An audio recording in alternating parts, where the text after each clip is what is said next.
Welcome back to Real Talk Sports. As always, I'm your host, Valencia King, and thanks so much for joining us on this edition as we talk about the Dallas Mavericks as they are wrapping up their NBA season. Now, the Mavs will not be going into the playoffs this year, but their opponent tonight is looking for one of those last spots in the Western Conference playoffs. Tonight, our opponent was the Minnesota Timberwolves, who now stand at 44-33 for the NBA season with a win over the Mavs tonight. Their head coach, Tom Thibodeau, kind of touched on what their mentality is like as they look to head into the playoffs. We've been in a fight really since the All-Star break, with Jimmy out, and then, Derek came in, gave us a good lift, and then he goes out, and, just scratching out wins it's critical, particularly in the West.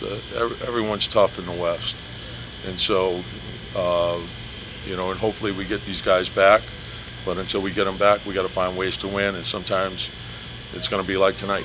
The game-winning shot was not a buzzer beater, but it was made by veteran Jamal Crawford, who has 18 years in the NBA league. Now, he was well defended by Yogi Ferrell, and you'll hear Dirk Nowitzki talk about that last play momentarily. But right now, let's go ahead and talk to Jamal, the veteran himself, who sealed the game. Jimmy's literally standing right here supporting in this moment. Just talk about the support that comes off the court and how it reflects on the court. Yeah, it's unbelievable. I think it shows on the court because this guy here, started a culture. And we all have tried to do our part as well, and Taj and Teague and Wiggs and all our guys are trying to just do our part. But he started the coaching, and we're trying to. Jimmy gets on my nerves all the time. Are you still translating? Yeah, I'm translating. All right. You got 18 years in the league. How do you keep the love for basketball still fresh? I've loved it ever since I was a kid. Ever since I was 2 years old when I had the ball. It's always been me and my ball. And my dad put it in my hands early, and my mom got me my first hoop. So that love, I think, is what always keeps me coming back. I'm sure there were a lot of things that have gotten you to this point today, but for the younger players that are looking up to you, what's one element you would tell them that got you here today? Stay in love with the game. I think, especially now, you can get sidetracked so easy. There's so many different things out there, but if you stay true to the game, I think the game will stay true to you. As you saw in the interview with Jamal Crawford, his teammate Jimmy Butler was literally standing right next to him, giving him some post-game interview support. Another player who got some support for his teammate is Karl Anthony Towns. He said that when Jamal is on the court, he can just get the popcorn and watch the show. Oh, no. I just, I ask, the people in the front row to borrow their popcorn, and I enjoy the show. And that's all I do. So he was fantastic. He was amazing. And we did a great job of just winning this as a team, and finding a way to win. I mean, it's huge. He's had a career that's different than all of ours, having so many coaches, so many play styles, adjusting, being who he is, it's very beneficial to have him here. And we count our stars every day. We get to see Crawford on the back of a Wolves jersey, and, he's a tremendous asset to our team. The support in the locker room did not stop there, as we got a chance to hear from Andrew Wiggins, who feels that the support off the court shows up once they get on the court. It's good. He came out, was hooping, and he saved us in the end. Things weren't going our way really, but he was playing good the whole game, knocking down big shot to big shot to big shot. You can kind of see the support. Jimmy was literally standing with Jamal during his interview that you guys have for each other off the court and how it reflects on the court. How important is that as you guys try to head into the postseason? It's good because, we trust each other. We all want the best for each other, and support. And, everything, positivity comes a long way, for your teammates. So hopefully we can keep it going. And I see you've got some headphones in there. My show is Real Talk, so I always ask a fun question. What's on your pregame playlist that is getting you ready for the games these days? I just got a bunch of Style Speed. Yeah. Tonight's Real Talk Sports one-on-one was with NBA veteran who has 9 years in the league, Taj Gibson. I got a chance to ask him about his journey in the NBA, his support for his community, as well as what got him to being an NBA vet. Can you just talk about if your love and appreciation for the game has changed up until your rookie season, up until now? You've got 9 years in the league. I'm just having fun, just having fun with the young guys, having fun just being in a position. You're seeing guys drop like flies for injuries and different things, so I'm just real appreciative and just having fun. Every day I'm in here with Kat and these guys that make it fun for me, so I'm just enjoying it. We're still in the midst of March Madness. If there's one element that the college players could say got you to this point, what would you share a piece of advice with them?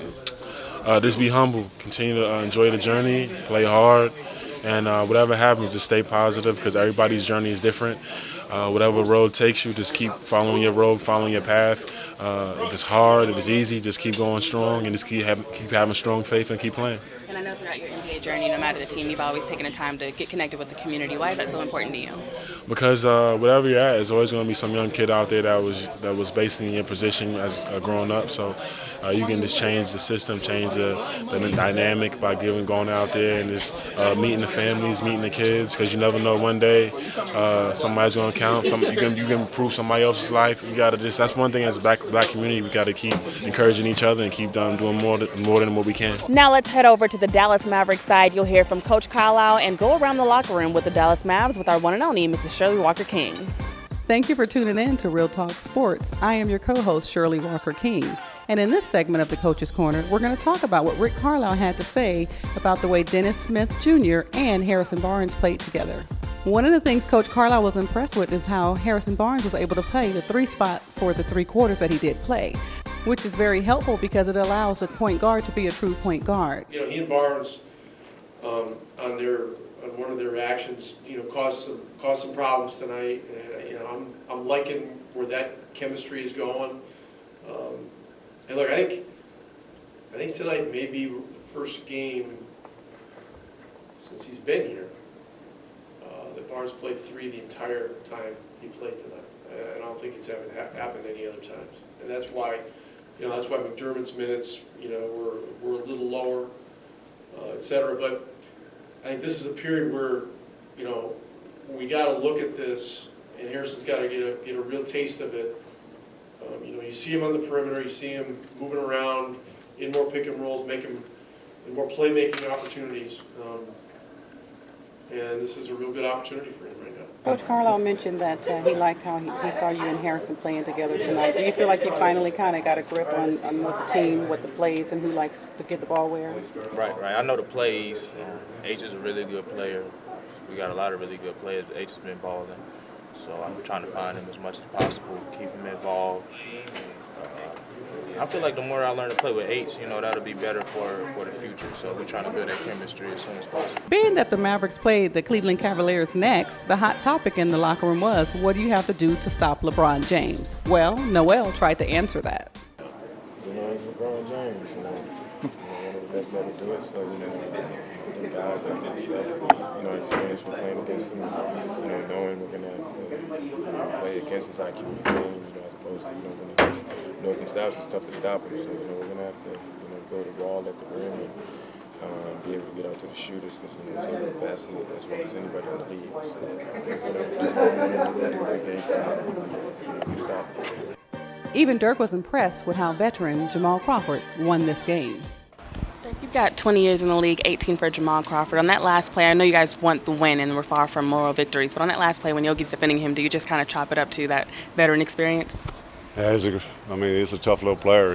If he gets to his spots, he can still elevate with the best of them and shoot right over Yogi, obviously. And tough shot, though. Good D by Yogi. Made him shoot a kind of step back sideways, fall away.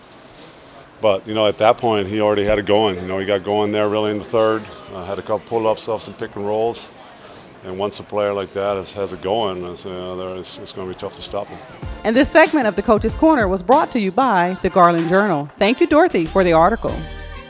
As always, thanks so much for tuning in to this edition of Real Talk Sports. I'm your host, Valencia King. Make sure to follow me on all social media sites. Yes, all of them. @I am Valencia King. Subscribe to the YouTube channel, Valencia King TV. And be sure to follow Slam Films. And I will see you next time.